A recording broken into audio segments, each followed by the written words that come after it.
नमस्कार। जय माँ भारती।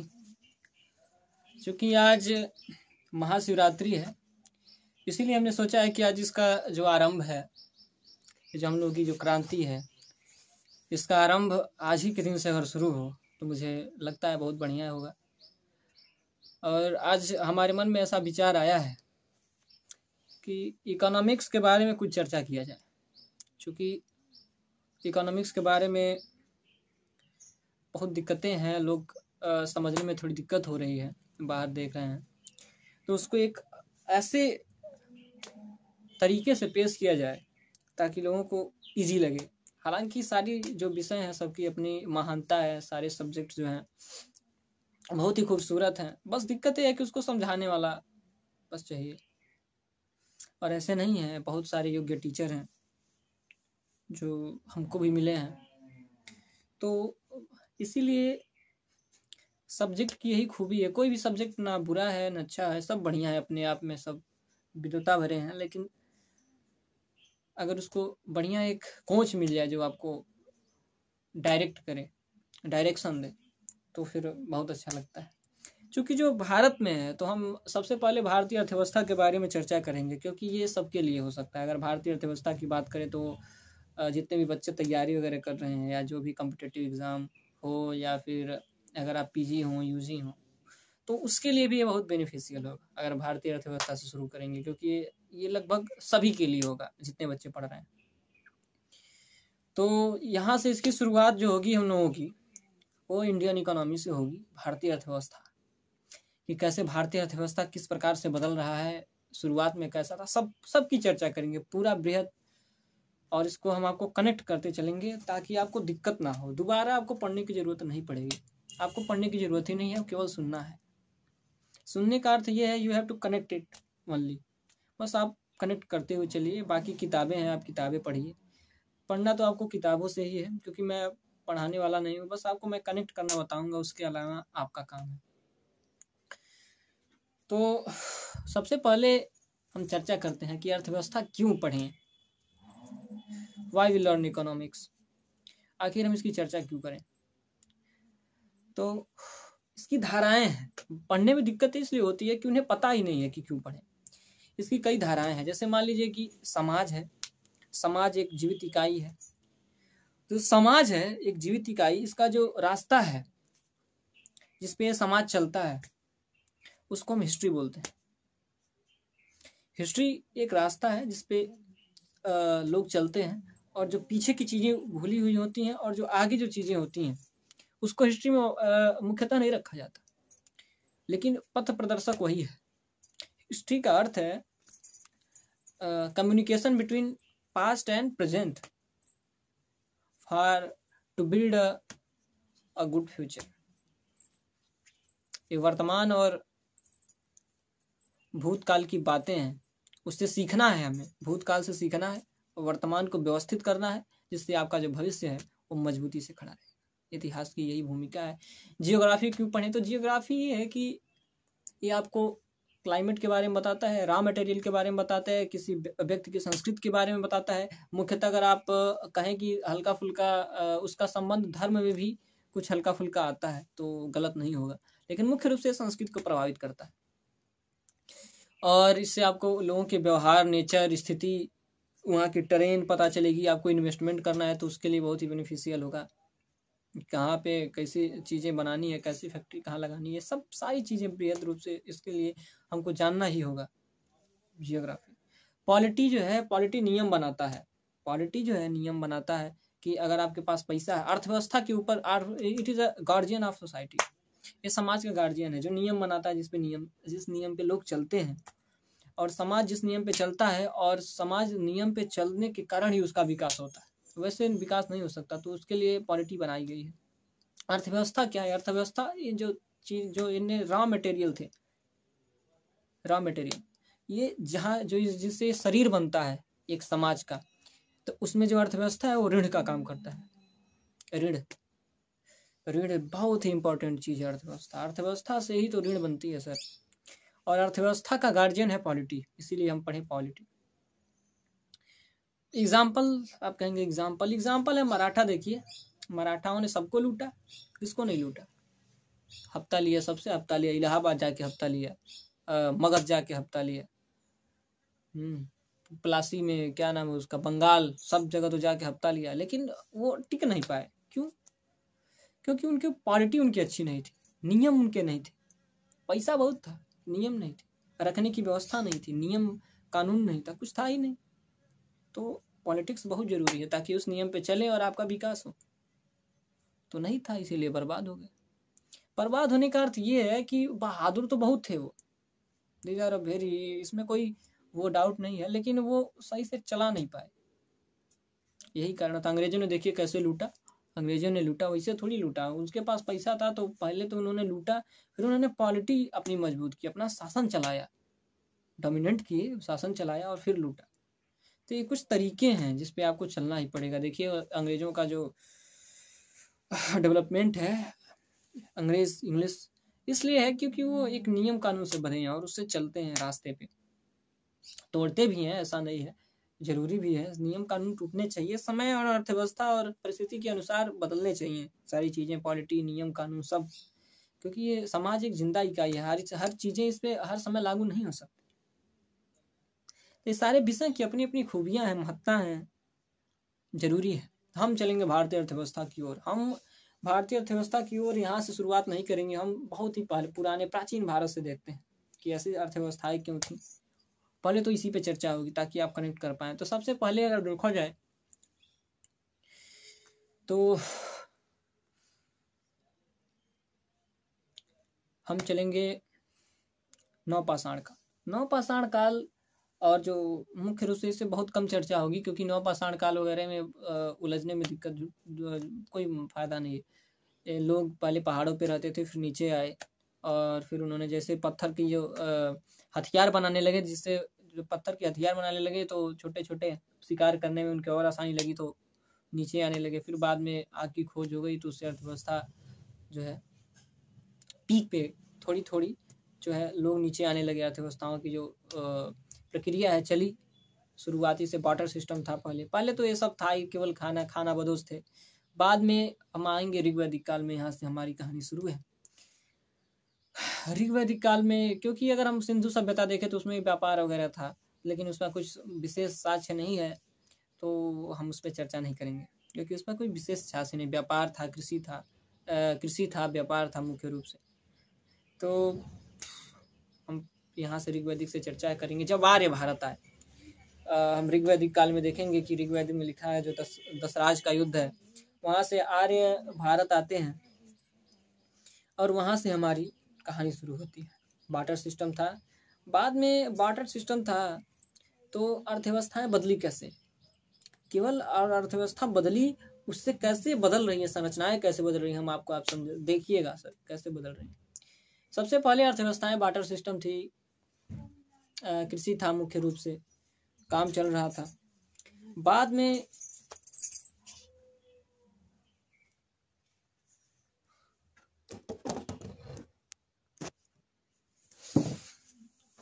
तो अर्थव्यवस्थाएं बदली ऋग्वैदिक काल में। बार्टर सिस्टम से लोग जो है आते गए। जब पानी मिलना शुरू हुआ, देखिए सप्त सिंधु पंजाब के क्षेत्र में, तो वहां पे देखिए खेती क्या हो रही है, मोटा अनाज,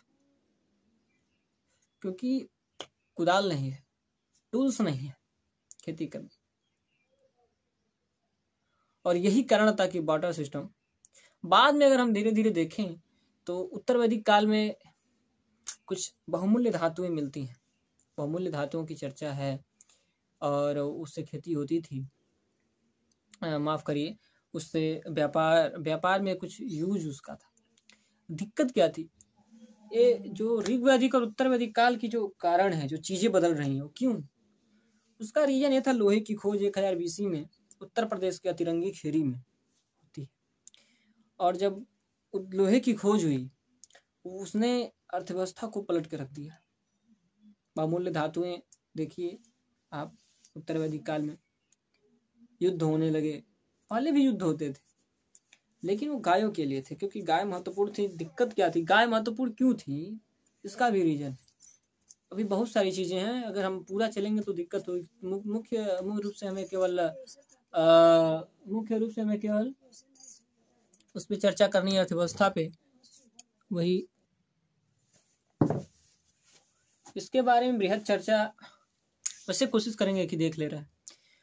तो देखा जाए, पशुपालन थी। पशुपालन जरूरी भी थी, और इसलिए थी क्योंकि कुएं नहीं थे उतने पर्याप्त। कुएं भी नहीं थे, पानी तो सबसे मुख्य है। जहाँ पानी है, जल ही जीवन है। तो गाय जो है वो खाना और पानी दोनों के रूप में काम आती थी, इसीलिए तो गाय माता कही गई। गांव की देखिए, लड़की का नाम गाय पे था, दौहित्री। समय का नाम गोधुली, सब गाय पे थी। गाय इतनी महत्वपूर्ण पशु थी, इसीलिए तो गाय को माता कहा गया। सारी दुनिया, सारे देवता इसीलिए उसमें वास करते हैं, क्योंकि वो बहुत ही जरूरी थी उस समय। अब उसके अलावा हम उस पर ज़्यादा चर्चा नहीं करेंगे, क्योंकि हम अर्थव्यवस्था को मुख्य रूप से देखना है, तो बाकी सब चीज़ें हमें छोड़नी होगी। अब देखेंगे तो बहुमूल्य धातुएं थी। बाद में वहाँ पे युद्ध होने लगे। देखिए, सब केवल ये अर्थव्यवस्था की खेल है। बाद में युद्ध होने लगे। क्यों होने लगे? खेती के लिए, क्योंकि जो खेत है महत्वपूर्ण हो गया। क्यों हो गया? क्योंकि लोहे की खोज हो गई, और लोहे से उसके हथियार बनने लगे। सबसे पहले अगर हम आप देखें तो कृषि के उपकरण बनने से पहले उसका उपयोग हथियार के रूप में हुआ। आप कहेंगे ऐसा क्यों हुआ? तो हम एग्जाम्पल दे रहे हैं आपको। देखिएगा कि जब सबसे पहले यूरेनियम की खोज हुई, सबसे पहले क्या बना उसका? परमाणु ऊर्जा भी बना सकते थे आप, बिजली भी उत्पादन कर सकते थे, लेकिन नहीं। सबसे पहले क्या बना? हथियार। आज से नहीं, बहुत पहले की कहानी है, बहुत पहले से इसे चला आ रहा है। तो ये सब हमें देखना होगा। ये मनुष्य की प्रकृति है, डोमिनेंसी का। इसीलिए युद्ध हुआ, क्योंकि जमीन कब्जा करना था, पैसा था नहीं। तो वहां पे एक नया सिस्टम आया, गोत्र व्यवस्था। लड़कियों की शादी अंतर गोत्र में हो ही नहीं सकती थी। क्यों नहीं हो सकती थी? क्योंकि अगर आपस में शादी कर लेंगे, अगर एक ही कुल में शादी होगी, तो डोमिनेंसी तो नहीं हो पाएगी, साम्राज्य नहीं बढ़ पाएगा। लेकिन अगर दूसरे के घर में अगर शादी होगी, दूसरी टोली में, दूसरे गोत्र में, तो दो परिवार आपस में मिलेंगे, युद्ध की टोली बड़ी हो जाएगी और युद्ध करेगी। यही तो करता है उत्तर महाजनपद काल में बिंबिसार क्या करता है? यही तो करता है। कनेक्ट करिए, शादी से अपना साम्राज्य बढ़ाता है।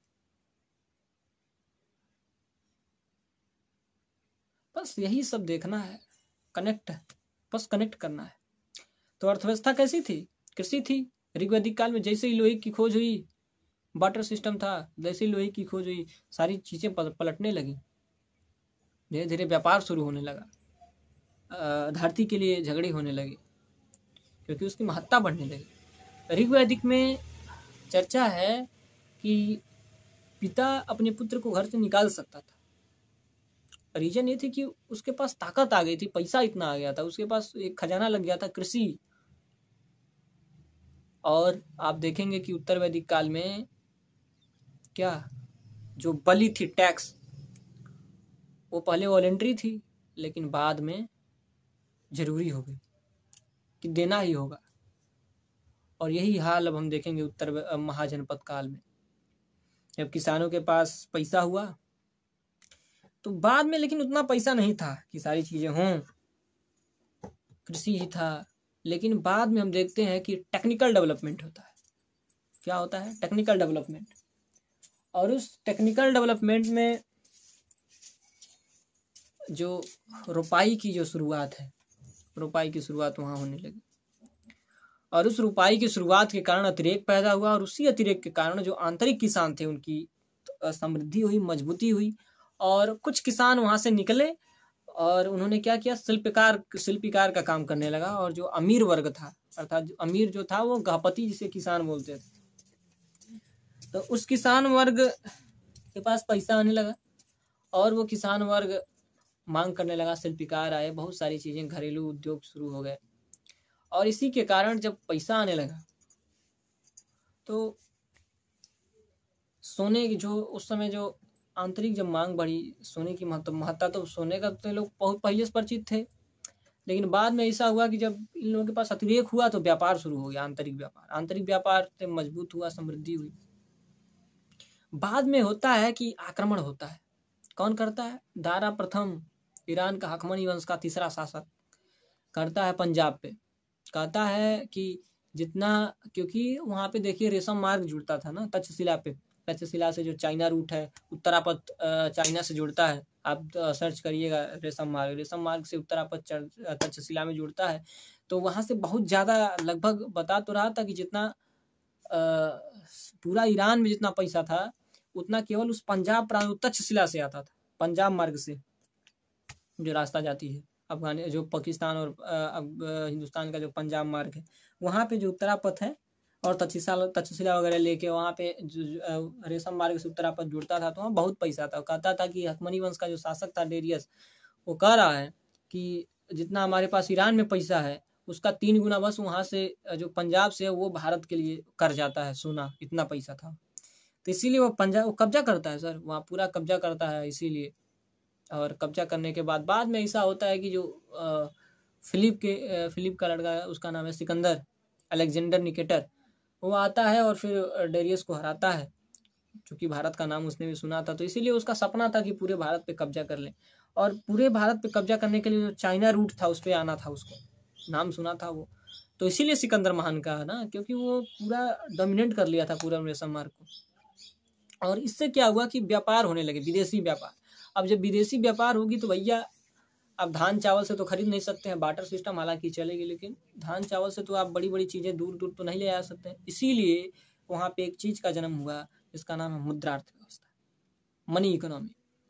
और मुद्रा अर्थव्यवस्था से सही भैया देखिए, मुद्रा अर्थव्यवस्था से अतिरेक समृद्धि आने लगी, राजा का कोष बढ़ने लगा। और जब रोज का कोष बढ़ने लगा तो राज्य का विस्तार होने लगा, तो अस्थाई सेना, चूंकि जब अस्थाई सेना आ गई तो भैया अब राजा का पावर बढ़ाना है। अस्थाई सेना हालांकि छिटपुट तो उत्तर वैदिक काल से ही देखेंगे, लेकिन बाद में अस्थाई सेना आई महाजनपद में, और वहां से अस्थाई सेना का आरंभ हुआ। और सब देखिए हम अर्थव्यवस्था कनेक्ट कर रहे हैं, किस प्रकार भारतीय अर्थव्यवस्था बदल रही है। इसलिए भारतीय अर्थव्यवस्था ऐसे बदली। बाद में कुछ चीजें हुई, बाद में चंद्रगुप्त मौर्य ने संभाला। केवल अर्थव्यवस्था की हम बात करेंगे तो चंद्रगुप्त मौर्य ने कुछ संभाला, बाद में अशोक ने कुछ उसको डोमिनेट किया। मौर्योत्तर काल में तो देखिए धीरे धीरे मौर्योत्तर काल में सारी चीजें खराब होने लगी, क्योंकि कहता है प्लिनी, रोम का एक लेखक है, इतिहासकार था, वो कहता है कि रो रहा था कि रोम का सारा पैसा, सारा सोना बह रहा था भारत। ये जो हम बता रहे हैं कहाँ से, तो आर एस शर्मा की एक किताब है, हमने उससे देखा है। तो रोम का सारा पैसा यहाँ पे बह रहा था भारत की तरफ। तो उन्होंने क्या किया, रेशम की कला सीखी, चाइना वालों से रेशम की कला सीखी, और सारे विलासितापूर्ण वस्तुओं से आयात पे उन्होंने बैन लगा दिया। इससे भारत को झटका लगा, और जो भारत की जो बाह्य ताकत थी वो खत्म होने लगी। बाद में ऐसा हुआ कि जो ब्राह्मण शासक बना पुष्यमित्र शुंग बना, और फिर इसीलिए वहां पे ब्राह्मण धर्म का फिर वर्चस्व आने लगा। बृहद्रथ को मार के आ गया था वो। ताकि दिक्कत ये थी कि वो अकुशल थे, वो जितने थे बाद मरणोत्तर काल के जो शासक है कुशल थे, योग्य नहीं थे। हालांकि देखा जाता है कि बहुत अमीर बेटों के जो बाप हैं उनके बेटे उतने सक्सेस बहुत कम ऐसे हैं, या तो बहुत सक्सेस हो जाते हैं या तो किसी काम के नहीं। आप देखेंगे आगे, क्योंकि आपने हिस्ट्री में देखा है तो मोतीलाल नेहरू के जो लड़के थे उन्होंने तो नाम किया है, लेकिन वही हाल बाद में अगर देख लीजिए तो उतना नहीं हो पाया है। जैसे कि एग्जाम्पल बहुत सारे हैं, अब देना उचित नहीं होगा, क्योंकि हो सकता है कि वायरल हो जाए तो दिक्कत हो जाए, इसीलिए तो वैसे बहुत हम बता देंगे। तो इस तरीके से चीजें हैं।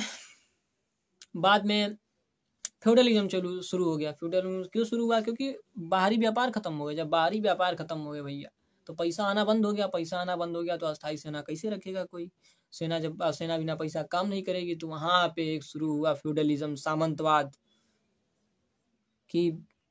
सामंतवाद और सामंतवाद ही ने तो भारत को बर्बाद कर दिया। सामंतवाद शुरू हुआ, और सामंतवाद शुरू होने के कारण इस सामंतों ने जो आंतरिक अमीर वर्ग था उसको भी बर्बाद किया, जो किसान थे अमीर उसको भी बर्बाद किया, और इसी कारण कहा जाता है कि जो कलयुग का आरंभ वहीं से वहाँ पे बताया जाता है, जो वेदों में कलयुग का आरंभ की जो जातियां जो वर्ण हैं वो संकर होने लगे, वर्ण संकर का पैदा होना कि क्षत्रिय ब्राह्मण बन गया ब्राह्मण, इस तरीके से सारी चीजें व्यवस्थाएं डगमगाने लगी। शूद्र में दिक्कतें, शूद्र में जो व्यापारी वर्ग था वो भी सम्मिलित हुए, क्योंकि जो व्यापारी वर्ग था वो व्यापार बंद हो गया था तो भी खेती वगैरह करने लगा, कमजोर होने लगा, सामंतों ने उन्हें मारना शुरू कर दिया, बहुत सारी दिक्कतें हुई बात। यही कारण फ्यूडलिज्म आया और यही कारण था, ये केवल अर्थव्यवस्था के कारण सब हो रहा है सर, ये जातिवाद वगैरह सब अर्थव्यवस्था के कारण हो रहा है। देखिए कैसे हो रहा है, फ्यूडलिज्म आया तो लोगों ने अधिकारियों ने जमीन लिया, जब अब जमीन ले लिया तो उनके पास परमानेंट के लिए मिल गया था ना, वो सेना रखते थे, राजा के जरूरत पड़ने पे तो जाते थे, लेकिन राजाओं के सेना वही रखते थे, खाना वगैरह देते थे सब कुछ। तो राजा धीरे धीरे कमजोर होने लगा क्योंकि उसके पास जमीन तो परमानेंट तो है नहीं। तो और फिर ये लोग जो है छोटे छोटे राजा होने लगे, राजपूत काल देखिए 700 ईस्वी में, और यही सारी चीजें होने लगी और फिर बर्बाद होने लगा धीरे धीरे भारत, छोटे छोटे राज्य हो गए। अगर आप देखें राजपूत काल में तो कुछ था ही नहीं, अस्थायी सेना था ही नहीं, श्रेणी व्यवस्था था ही नहीं, कुछ था ही नहीं, सब छोटे छोटे राजा हो गए और यही इसी का लाभ उठाता है फ्यूडलिज्म। देखिए सर यहीं से जाति व्यवस्था शुरू हुई, इसी फ्यूडलिज्म के कारण कि कोई उनका सामंत, कोई सामंती व्यवस्था, जाति व्यवस्था शुरू हुई यहीं से। तो सब अर्थव्यवस्था है, अर्थव्यवस्था बदल दीजिए सब कुछ बदल जाए, इसीलिए तो अर्थव्यवस्था को ऋण कहा जाता है। बाद में देखिए इसीलिए सब आता है, महमूद गजनी आता है, मोहम्मद गौरी आता है, छोटे छोटे राजा थे, सबको पीटता है, सबको मारता है, लूटता है, हराता है, उनकी कोई गलती ही नहीं है सर। आपको कोई पीट रहा है सर और आप बोल रहे हैं कि वो बदतमीज है, वो कहाँ बदतमीज है?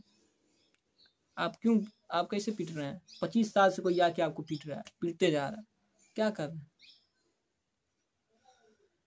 बहुत लूटा है महमूद गजनी तो, खूब पीटा सर, बहुत पीटा। हालांकि बाद में उसकी मृत्यु होती है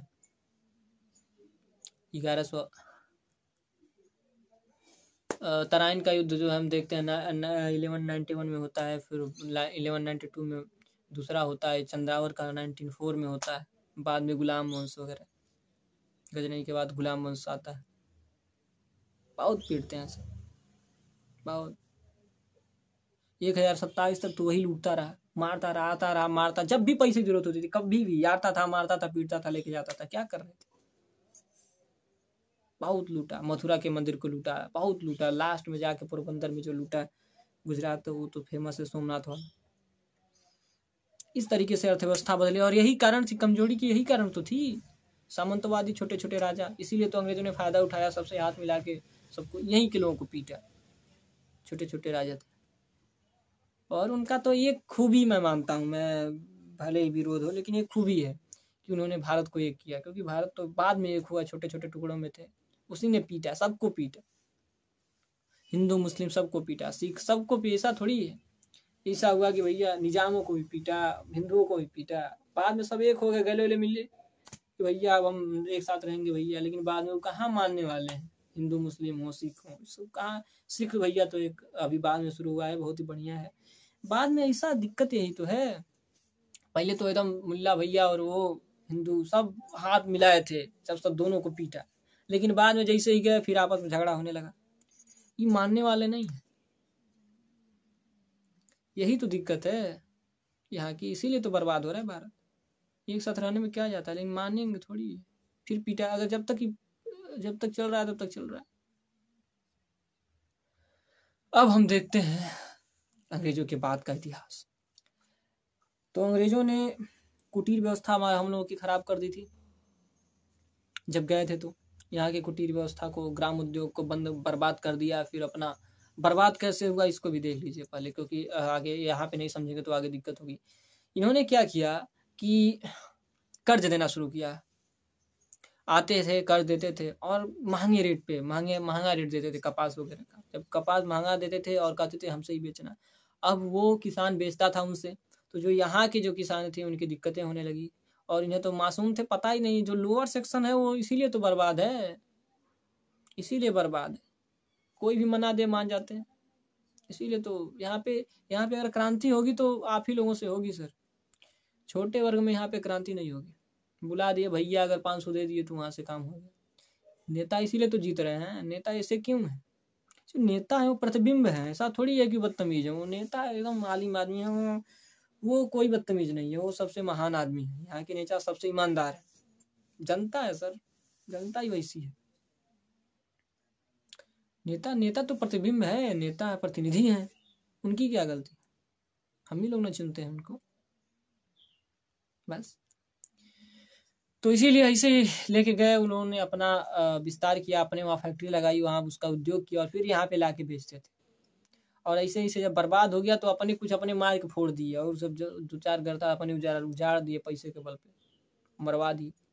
और उसके बाद सब ले जाके वहाँ पे आयातित, जब इंडिया से कोई इम्पोर्टेड चीज़ था तो वहाँ पे रेट लगा देते थे, आयात नीति के द्वारा वहाँ पे पैसे खूब टैक्स लगा देते आयात पे, और फिर अपना बेचते थे, पूरे देश में बेचते थे, अफ्रीका हर देश में यहाँ से लेके जाके सब बेचते थे। इसीलिए तो वहाँ पे इंडस्ट्रियलाइजेशन देखिए सबसे पहले वहीं पे हुआ है। इंडस्ट्रियल, उनकी क्रांति को वही तो कहते हैं, इंडस्ट्रियल रिवोल्यूशन, वही हुआ। समझदार थे, ऐसा थोड़ी था। उनको भी, वो भी पहले पीटे थे। 1338 से युद्ध हुआ था फ्रांस से, 100 वर्ष का युद्ध हुआ था 1338 से 1438 तक। उनको भी पीटे थे, तब याद आया था। बाद में सारी चीजें हुई और अर्थव्यवस्था थी, तो बाद में प्लान बनाया गया और भारतीय अर्थव्यवस्था इससे बदली। हम कैसे बदली हमने आपको कनेक्ट करके बता दिया है। अब हम देखते हैं कि भारतीय अवस्था मुख्य रूप से जब कुटीर उद्योग ऐसे हुआ, 1917 में रसिया आज़ाद हुआ। 1917 में रसिया आज़ाद हुआ तो यहाँ के एक अर्थशास्त्री थे, कई अर्थशास्त्री हुए भारत में, जैसे हम देख लेंगे कि मनमोहन सिंह जी एक थे। बाद में उन्होंने 1991 में वित्त मंत्री रहे, उनके बारे में भी चर्चा करेंगे। तो बाद में केसी योगी जी गए थे, तो 1917 में जब देश वहाँ का आज़ाद हुआ था रसिया का, तो वहाँ पे प्लान था, जैसे कि 2 साल 4 साल 5 साल एक प्लान बनाते थे और फिर उस पर काम करते थे, और इसी के कारण उन्होंने अचीव किया। तो केसी योगी जब वहाँ रसिया गए थे तो वहाँ से ये सारी चीज़ें सीख के जब वहाँ यहाँ आए तो अपना मुद्दा रखा, मंत्रिमंडल में मुद्दा रखा, तो अच्छा लगा इन लोगों को और इन्होंने पास कर दिया। जवाहरलाल नेहरू थे पीएम, पास कर दिया, और जाहिर तौर पे उसका जो सभापति है, मुखिया, तो बनाया गया मुख्यमंत्री को। बाद में एक उसका उपाध्यक्ष एक प्रमुख अर्थशास्त्री को बनाने के लिए कहा गया। तो इस प्रकार से प्लानिंग कमीशन हमारा शुरू होता है, और फिर इसी के हिसाब से चला प्लानिंग कमीशन। अर्थव्यवस्था ऐसी थी। बाद में सबसे पहले हम देख लेंगे तो 1868 वगैरह में एस्टिमेशन किया था, लगाया था, राष्ट्रीय आय की गणना वगैरह हुई थी, लेकिन उस पर चर्चा नहीं करेंगे। हम मुख्य रूप से भारतीय अर्थव्यवस्था के बारे में कैसे चेंज हो रहा है हम उसको कनेक्ट करेंगे। आप उसको किताब से पढ़ लेंगे, बस हम आपको कनेक्ट करना बता रहे हैं कि कैसे चीज़ें हुई बाद में। आप, क्योंकि अगर आप इस सारी चीज़ें समझ जाएंगे और पढ़ेंगे तो मज़ा आएगा आपको, हालांकि कैसे बदल रहा है। तो भारतीय अर्थव्यवस्था इसे बदला। अब इसके अलावा हम सोच रहे हैं कि कल इस पे बात करें, चर्चा करें, क्योंकि आज के लिए बस इतना ही। अभी आप कनेक्ट करें और देखें कि चीज़ें, अगर हो सकता है, अगर मुझसे कुछ, अगर कुछ आपको ऐसा लगे कि कुछ सुझाव अगर लगे तो आप ज़रूर कमेंट करें। और इस क्रांति को जारी रखना है। अगर आपको लोगों का सहयोग रहे, अगर आप लोग पसंद करें तो कोई सुझाव दें, और हम इसको सोच रहे हैं इस धारा को बढ़ाएं। और ये धारा आपको, देखिए, आपको हर एक चीज़ मिलेगी इस पर। आप कनेक्ट करना, हम बताएंगे। आपको पढ़ना है, पढ़ना तो आप ही को पड़ेगा। पहली बात ये है कि कोई आपको कुछ नहीं बनाएगा, बनना आप ही को है, तो मेहनत आप ही को करना पड़ेगा। कोई संस्था, कोई कोचिंग बुरी नहीं होती है, बस आपकी दिक्कत है, आप क्या उससे क्या लेते हैं, कैसे लेते हैं। अम्बेडकर साहब को देख लीजिए, क्लास के बाहर बैठते थे, और फिर उनकी देखिए शिक्षा, उन्होंने कितना पढ़ा है सेटला में, इंग्लैंड में। तो ये हमें देखना है। इस प्रकार से धाराएं बदली। केसी योगी जी गए तो उन्हीं के सिफारिश पे आती है। क्यों आती है हमने बता दिया, अब आप पढ़ेंगे तो मजा आएगा आपको। उसके बाद में अभी हमने बहुत सारी चीज़ें छोड़ी हैं, क्योंकि हमें अर्थव्यवस्था की चिंता करनी थी, डिस्कस करनी थी। बाद में प्रथम ईयर प्लान बना, 51 में गठन, उसने 50 में बना, और फिर 51 में पहला प्लान दिया। प्लान दिया। उसके बाद बात ये हुई कि जो भारत है वो विविधता का देश है। कनेक्ट करिएगा, भारत विविधता का देश है और इसीलिए तो है विविधता में एकता, क्योंकि जो सबकी इंटरेस्ट है, चीजें हैं वो एक है, सब आपस में जुड़ी हुई हैं, इसीलिए एकता है। अर्थव्यवस्था एक है लेकिन विविधता है, इसीलिए भारत ने जरूरतें जो हैं, क्योंकि जो दक्षिणी भारत का आदमी है वो बेचने के लिए उत्तर में आएगा ही, मजबूरी है। तो अर्थव्यवस्था ने हमें बांध के रखा है और प्रकृति ने हमें बांट के रखा है। कितनी बढ़िया चीज है डाइवर्सिटी, तो बांध के रखा है, इस प्रकार से चीजें हो रही हैं। तो बात ये हुई कि सब राज्यों के लिए आप एक तरह से प्लान नहीं बना सकते थे, सब सारी चीजें, और इसी के कारण सर कनेक्ट करिएगा, सभी राज्यों के लिए प्लान नहीं बना सकते थे और सरकार योजना आयोग का काम था प्लानिंग बनाना। तो क्या हुआ कि बाद में जब ऐसी दिक्कतें हुई तो एक नई संस्था आती है, गठन होता है, उसका नाम है एनडीसी 1952, और वही एनडीसी की होती है। और उसका देखिए जो मुखिया तो वही रहते हैं, प्रधानमंत्री जी, लेकिन उसमें मंत्रियों को शामिल किया जाता है, जो राज्य के जो मंत्री हैं उनको शामिल किया जाता है, मुख्यमंत्री को, और वो चर्चा होता है और उसके अनुसार से आवंटन होगा 1952 में, 1952 और इसी कारण एनडीसी की स्थापना हुई।